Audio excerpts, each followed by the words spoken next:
Yesu asifiwe. Jina la Bwana Yesu Kristo lipewe sifa. Tuna moyo wa shukrani mbele za Mungu tena kwa siku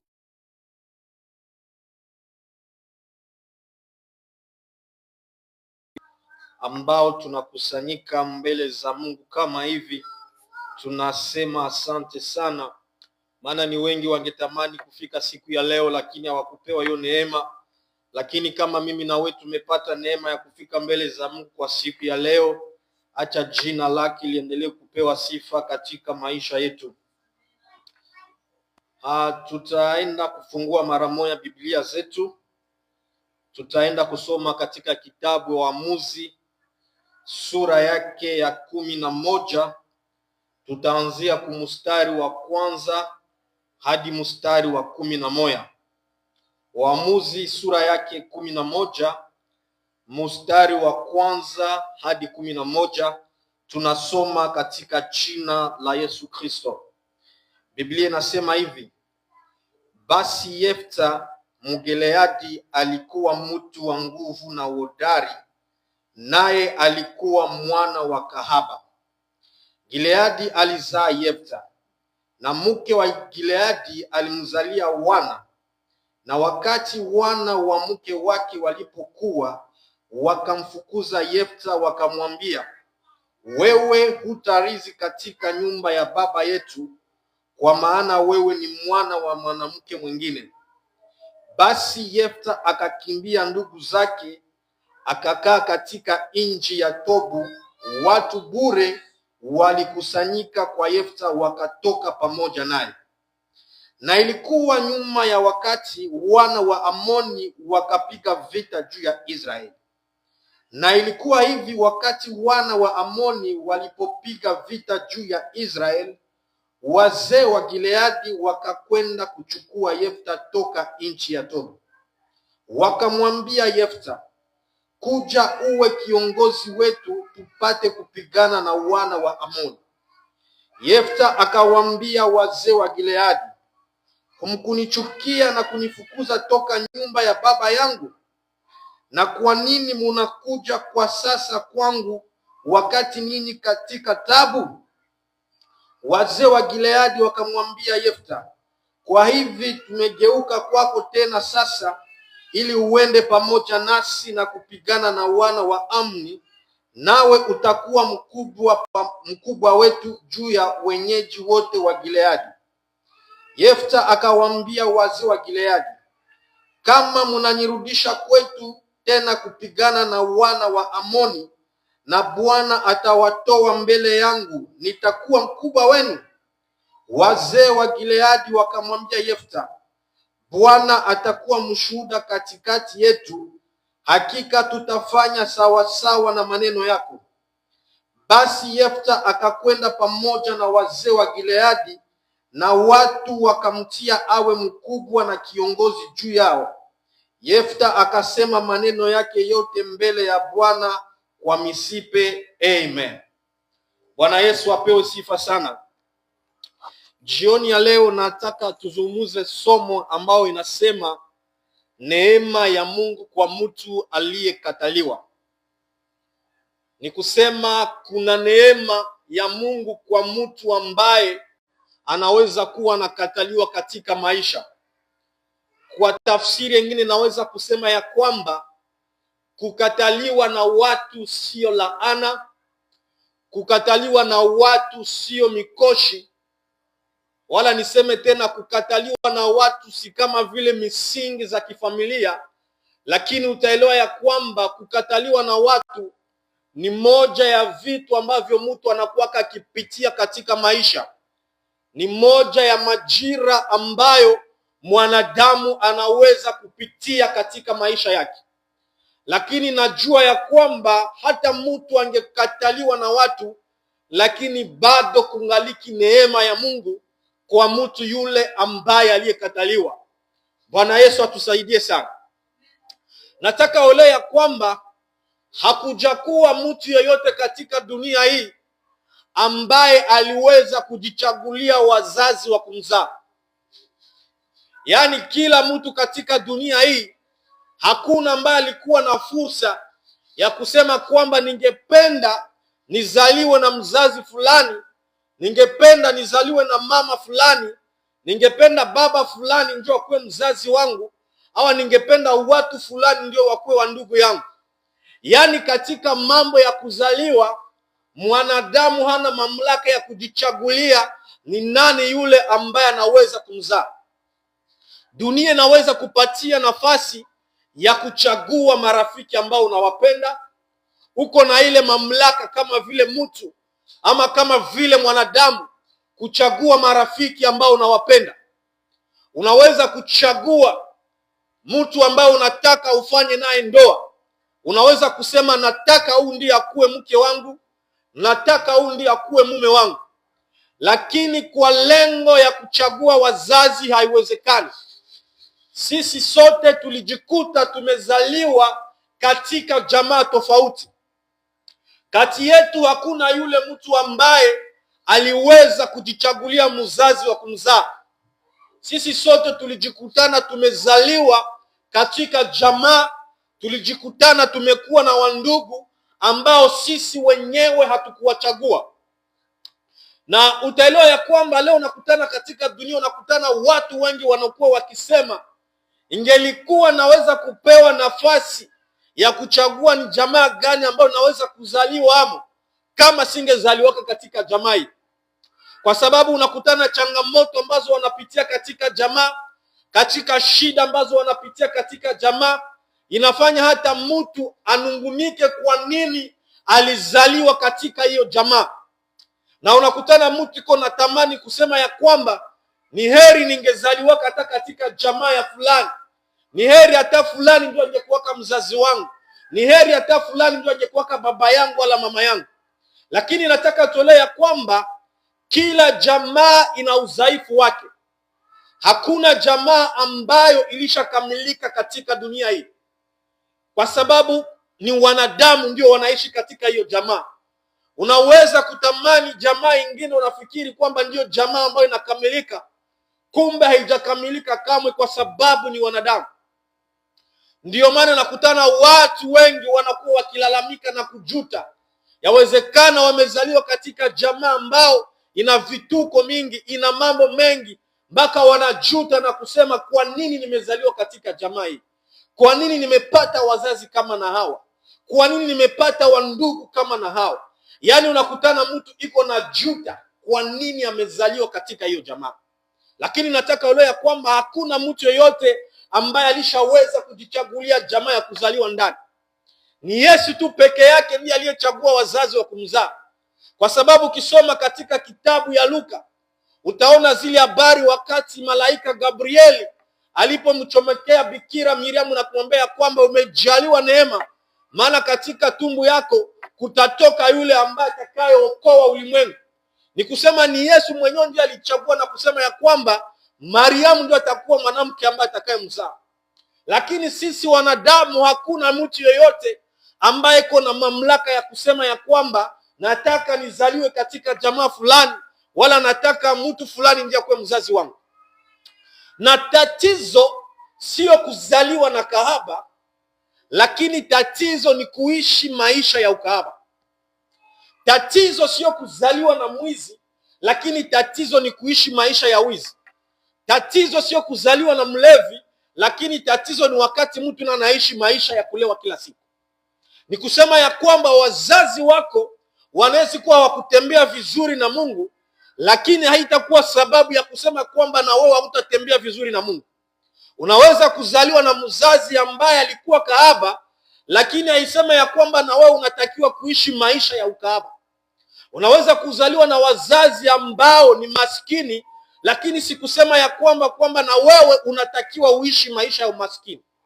Ni kusema ya kwamba neema ya Mungu inaposhuka katika maisha yetu, haiseme ya kwamba tutaishi yale laana wala hiyo mikoshi wala hiyo maisha ya tabu ambao wazazi wetu waliishi.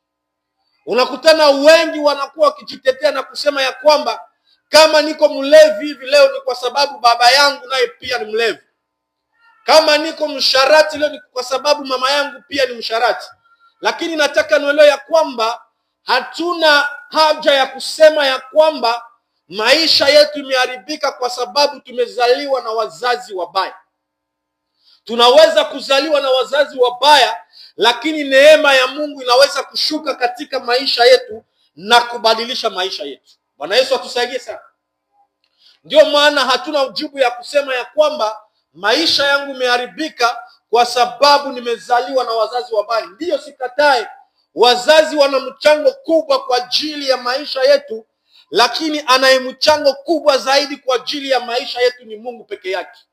Wakati tunapompokea Yesu Kristo kuwa Bwana na Mwokozi wetu, kuna neema nyingine kubwa inakuwa ikishuka katika maisha yetu na kubadilisha kila laana wala kila mikoshi ambayo ingefuatana na maisha yetu, kwa sababu nguvu ya msalaba ina uwezo ya kuondoa kila misingi ya jamaa katika maisha yetu.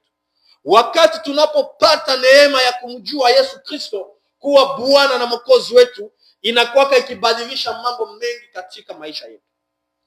Na ni watu wengi wamejikuta wanazaliwa katika jamaa ambazo wamekataliwa ndani.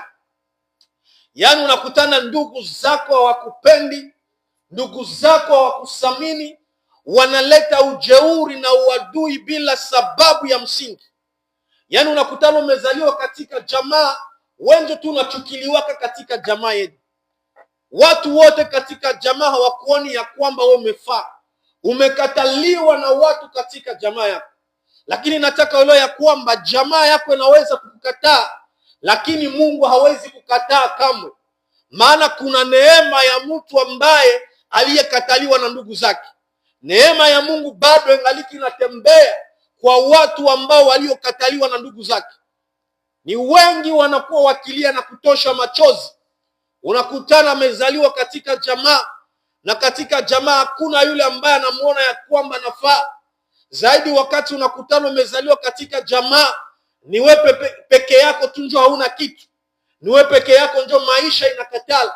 Ni wewe ndio peke yako huko kuombaomba kila siku. Unakutana madharau inakuwa mingi katika jamaa yako. Wanakuona ya kwamba wewe haufai. Wanakuona ya kwamba wewe haustahili.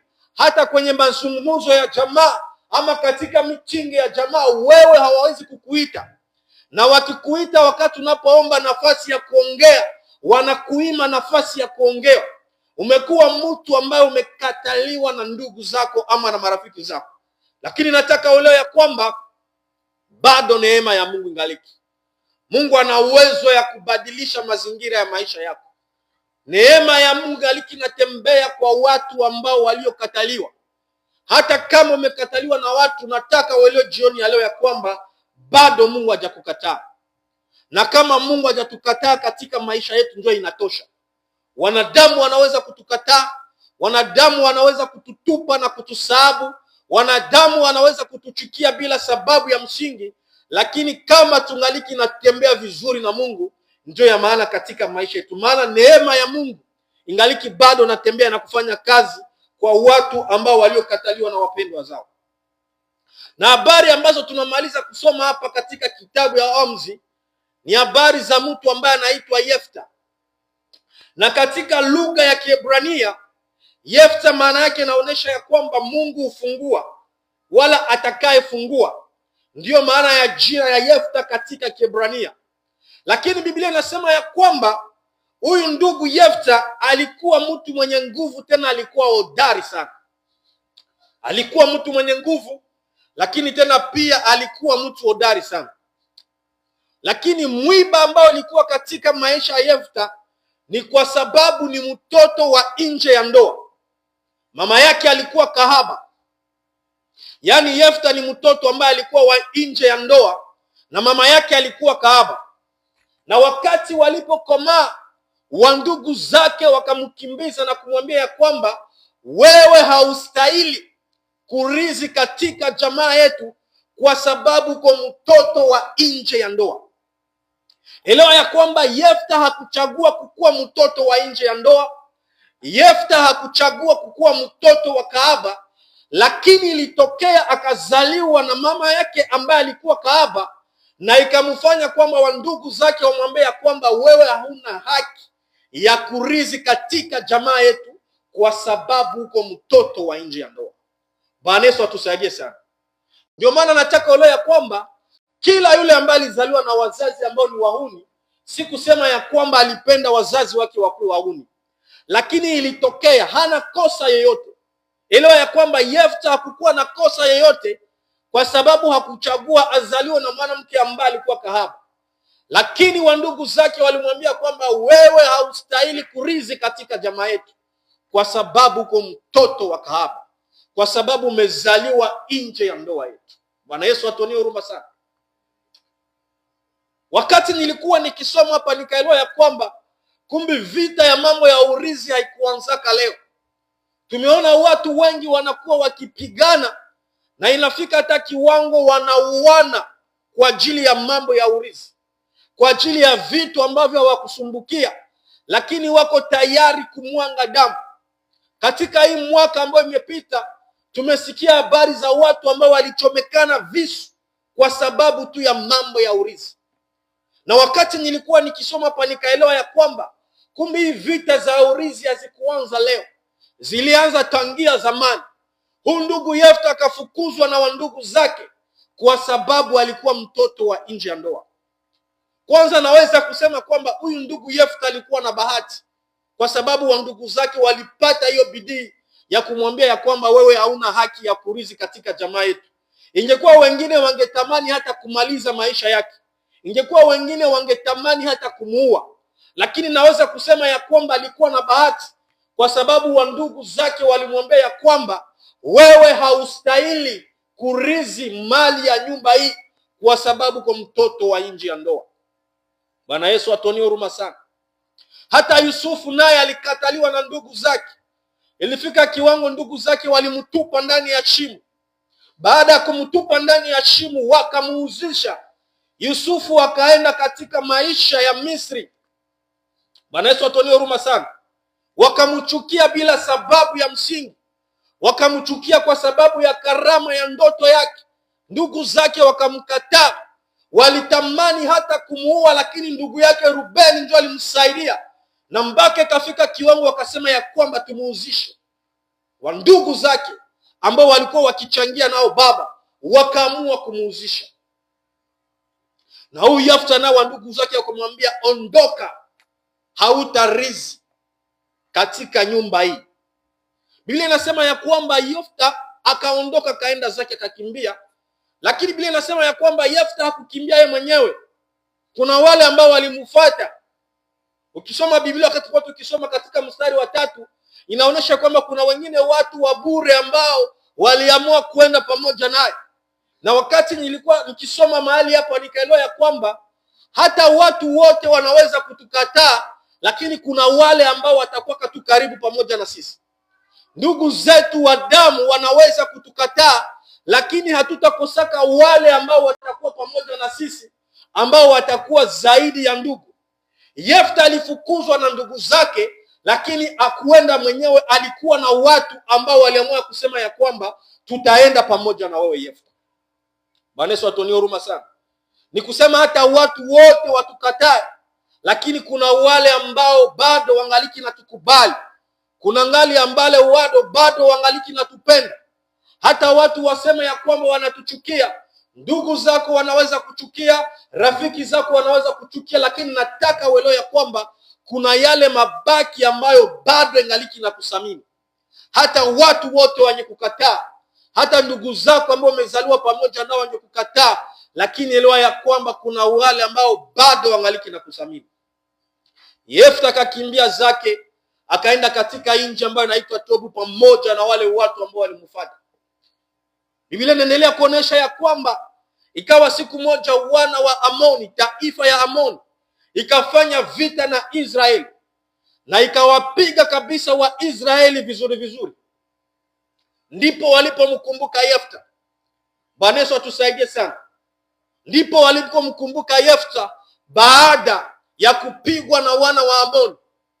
Wakaamua kwenda kumtafuta Yefta. Wakamwambia Yefta, kuja utusaidie kupigana hii vita. Yefta akawaambia, si nyinyi ndio mlinikimbiza? Si nyinyi ndio mlinifukuzaka? imekuwa namna gani tena mpate kunitafuta siku ya leo? Lakini wakati nilikuwa nikisoma Biblia hapa nikafurahi sana na kubarikiwa. Walimfukuza Yefta, lakini wakati walienda kumtafuta Yefta wakamwambia, ukuje uonjo utakuwa kiongozi wetu. Bwana Yesu atusaidie. Wakati nilisoma hapa nikaelewa ya kwamba Mungu ana uwezo ya kuturudishia haki ambayo tuliyopoteza na kuirudisha maradufu. Kumbuka ya kwamba ni jamaa ndiyo iliyomfukuza, lakini taifa yote nzima ndio inakia kumtafuta na kumwambia ya kwamba tuna haja yako, ukuje utusaidie kupigana na wewe ndio utakuwa kiongozi wetu. Elewa ya kwamba urithi ya Yefta tena haikukua tu katika jamaa, lakini urithi wake ikakuwa katika taifa ya Israeli. Yefta alifukuzwa kusema ya kwamba hastahili kurithi katika nyumba yao, lakini alirudi kama vile kiongozi ambaye atakayeongoza jeshi la Israeli kwa ajili ya kupigana na taifa ya Amoni. Walimfukuza, walimwambia wewe hufai kwa sababu kwa mtoto wa kahaba. Neema ya Mungu bado ilikuwa ikitembea pamoja na Yefta. Ingalawa ndugu zake walimfukuza, lakini Mungu hakumfukuza. Mungu aliendelea kukua pamoja naye. Ingalawa ndugu zake walimwambia kwamba wewe hustahili kurithi mali yetu, kumbe kuna urithi kubwa ambao Mungu alikuwa akimwandalia, na kusema ya kwamba kuna siku ambapo atarudi na kuongoza taifa ya Israeli. Kuna siku ambapo atarudi na kuongoza jeshi la Israeli. Atakuwa kichwa ambaye atashimama na kuongoza jeshi la Israeli kwa ajili ya kwenda kupigana na maadui wao wa Amoni. Ndugu mpendwa, nataka uelewe ya kwamba ingalao watu wanakuchukia namna gani, ingalao watu wanakukataa namna gani, lakini kuna yule bado angaliki pamoja na wewe. Elewa ya kwamba hata watu wangekukataa katika jamaa yako, watu wanaweza kuchukia katika jamaa bila sababu ya msingi, lakini elewa ya kwamba neema ya Mungu bado angaliki inatembea pamoja na wewe. Wanaweza kukukataa leo, lakini kesho watakuwa na haja yako. Leo wanaweza kusema ya kwamba ustahili, lakini kesho wataona ya kwamba uko mtu ambaye unafaa. Leo wanaweza kutungia maneno ya uongo, leo wanaweza kukufukuza na kusema ya kwamba ustahili, lakini kuna yule Mungu ambaye anashimamaka na kututetea. Neema ya Mungu bado ingaliki inafanya kazi. Ni watu wengi unakutana imefika kiwango wanatamani hata wangelijitundika. Wengi wanasema ni kwa nini nilizaliwa katika jamaa hii? Unakutana watu wanakuchukia bila sababu ya msingi. Zaidi kama unazaliwa katika jamaa ambao watu hawaokoki, kisha ujikutane wewe peke yako tu ndio unaokoka. Elewa ya kwamba utapitia katika changamoto nyingi, lakini elewa ya kwamba neema ya Mungu bado ingaliki inatembea pamoja na wewe. Bwana Yesu atusaidie sana. Kuna pointi 4 ambazo nataka tujifunze kuhusu maisha ya Yefta. Kitu ya kwanza ambayo nataka uelewe, kukataliwa na watu haiwezi kumzuia Mungu kukusaidia. Bwana Yesu atusaidie sana. Nataka uelewe ya kwamba kukataliwa na watu sio mpaka ya kumzuia Mungu kwa ajili ya kukusaidia. Watu wanaweza kukataa, lakini haimfanye kwamba Mungu ashindwe kukusaidia. Kukataliwa ya watu haitie mipaka mbele za Mungu kwa ajili ya kukusaidia wakati wa shida. Yefta alizaliwa katika mazingira magumu, mtoto wa kahaba. Hakukuwa na stahili kurithi katika jamaa yao kwa sababu alikuwa mtoto wa nje ya ndoa. Alizaliwa katika changamoto, alizaliwa katika mazingira magumu. Ndugu zake walimfukuza na wakamnyang'anya haki yake. Lakini ingalau alimunyang'anya haki yake, ingalau alizaliwa katika mazingira magumu, ingalau ndugu zake walimkimbiza na kumfukuza, lakini haikumzuia Mungu ashinde kumsaidia. Kumbe kukataliwa na watu haiwezi kufanya kwamba Mungu ashinde kukusaidia. Yawezekana umekataliwa na watu siku ya kutosha, lakini nataka nikutangazia ya kwamba hata watu wakukatae haimzuie Mungu kukutendea katika maisha yako. Natamani Mungu aanze shimama na kukusaidia katika maisha yako, ili watu watambue na kusema ya kwamba tulimkataa, lakini ana Mungu mzima ambaye amemsaidia. Kwa sababu kuna wengine wanafikiri wakati wanatukataa, Wakati wanapotuacha ndipo maisha yetu itaharibika, ndipo maisha yetu itakuwa ya kuhangaika. Kumbe tuna Mungu ambaye anashimamaka upande wetu kwa ajili ya kutusaidia. Kama umekataliwa katika maisha yako, natamani Mungu ashimame upande wako katika jina la Yesu Kristo. Kama watu wamekuacha, kama watu wamekukataa, natamani neema ya Mungu ishimame na kufanya kazi katika maisha yako katika jina la Yesu Kristo. Pointi ya pili, nataka uelewe, makosa ya wazazi hayawezi kuvuta mpango wa Mungu juu ya maisha yako. Bwana Yesu atusaidie. Hata kama wazazi wako hawakutembea vizuri na Mungu, haimaanishi ya kwamba Mungu anaenda kuvuta mpango yake kwa ajili ya maisha yako. Wazazi wako wanaweza kuwa hawakutembea vizuri na Mungu, lakini haitakufanya kwamba Mungu aseme kwamba mpango yote ambayo alikuwa nayo kwa ajili yako apate kuivuta. Kwa sababu Mungu ni wa neema, tena ni wa rehema. Mungu anaweza kukurehemu na kukukumbuka hata kama wazazi wako hawakutembea vizuri na Mungu. Tumeona wengi ambao wamezaliwa na wazazi ambao walikuwa wahuni, lakini leo wanashimama na kutangaza injili ya Mungu. Ni wengi ambao walizaliwa na wazazi ambao hawakutembea vizuri na Mungu, lakini ndio wainjilisti wakubwa katika dunia hii, ndio wanashimama na kutangaza injili ya Mungu. Mungu anawatumikisha kwa viwango ya zaidi ya kawaida. Kumbe hata kama wazazi wako hawakutembea vizuri na Mungu, usijivunje moyo na kufikiri ya kwamba Mungu amekuacha, kwa sababu tayari umempokea Yesu Kristo kuwa Bwana na Mwokozi yako. Elewa ya kwamba neema yake imekuwa ikifuatana na maisha yako. Hata kama wazazi wako hawakutembea vizuri pamoja naye, neema ya Yesu Kristo tayari iko juu ya maisha yako na kubadilisha kila mikoshi na kubadilisha kila laana ambayo inaweza kuwa kwa ajili ya maisha yako, kwa sababu neema ya Yesu Kristo inatosha katika maisha yako. Usiwe mtu wa kujikumu na kufikiri ya kwamba wewe hustahili kufanikiwa. Usiwe mtu wa kujikumu na kufikiri ya kwamba wewe hustahili kusonga mbele kwa sababu wazazi wako hawakutembea vizuri na Mungu. Elewa ya kwamba tangia ulijua siri ya kumjua Yesu Kristo, kuna mambo mengi ambayo Yesu Kristo alifanya katika maisha yako. Kuna vitu nyingi ambayo Yesu Kristo alifanya katika maisha yako. Kuna minyororo ambayo Yesu Kristo alibomoa kwa ajili ya maisha yako, kwa sababu ulijua siri ya kumjua. Ingawa wazazi wako hawakutembea vizuri na Mungu, lakini elewa ya kwamba haimfanyi kwamba Mungu kuvuta mipango yote ambayo uko nayo kwa ajili ya maisha yako. Nataka ujue ya kwamba mpango ya Mungu kwa ajili ya maisha yako ni mpango ya amani, ni mpango ya faraja. Maana Biblia inasema ya kwamba mpango yake wala mapenzi yake ni wana wake wapatishe wema. Na wewe uko mtoto wake. Ni kusema Mungu ana mipango mizuri kwa ajili ya maisha yako, ingalao hata wazazi wako hawakutembea vizuri pamoja naye. Bwana Yesu atusaidie sana.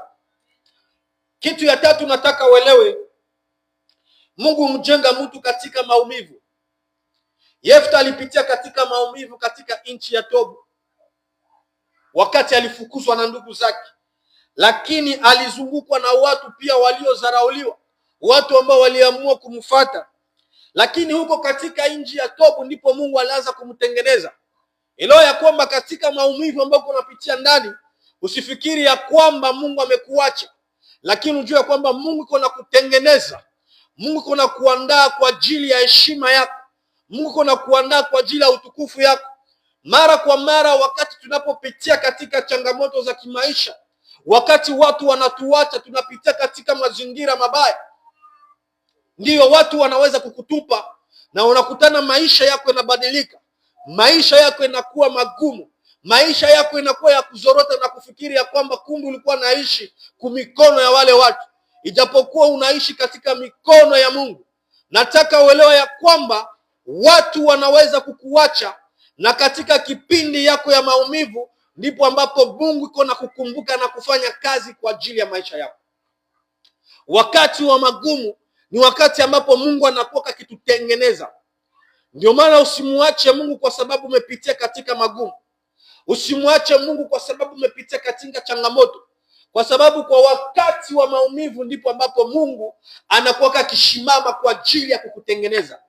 Sijua ni nini ambao uko unapitia ndani, sijua ni maisha gani uko unapitia ndani, lakini nataka uelewe kwamba Mungu yuko anakutengeneza kwa ajili ya kesho. Mungu yuko anakuandaa kwa ajili ya kesho.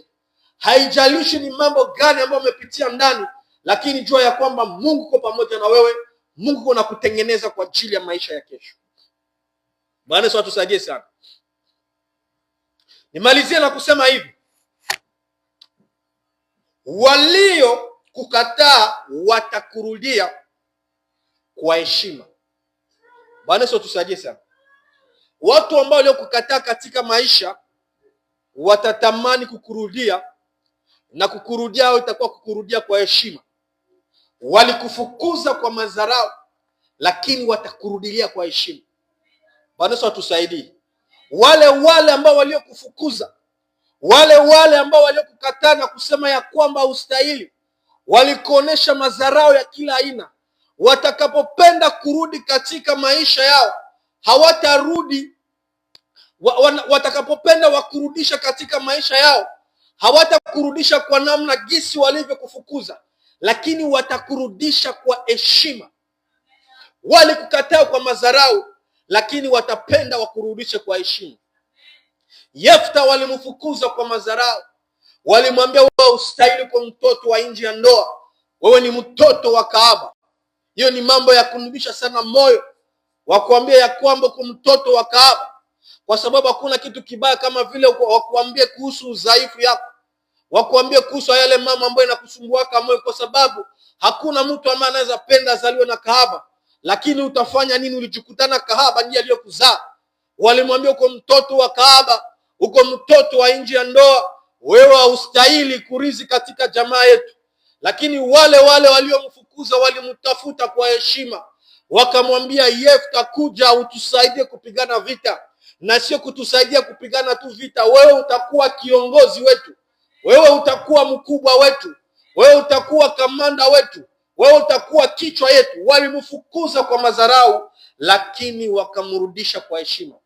Natamani ya kwamba wale waliokukataa watakurudi kwa heshima.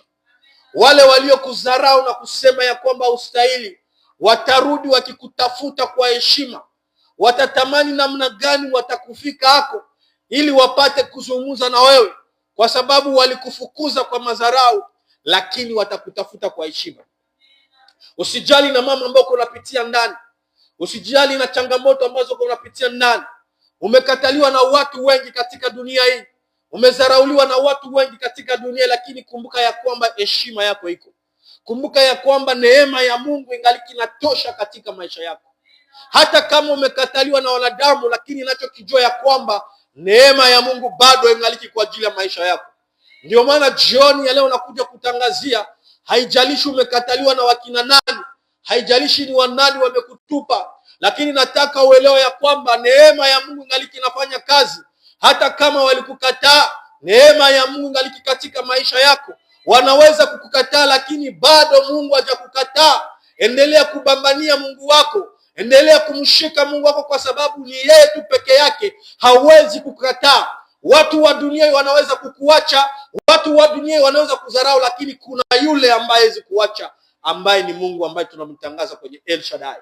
Endelea kumbana Mungu wako, maana neema yake bado ingaliki inafanya kazi.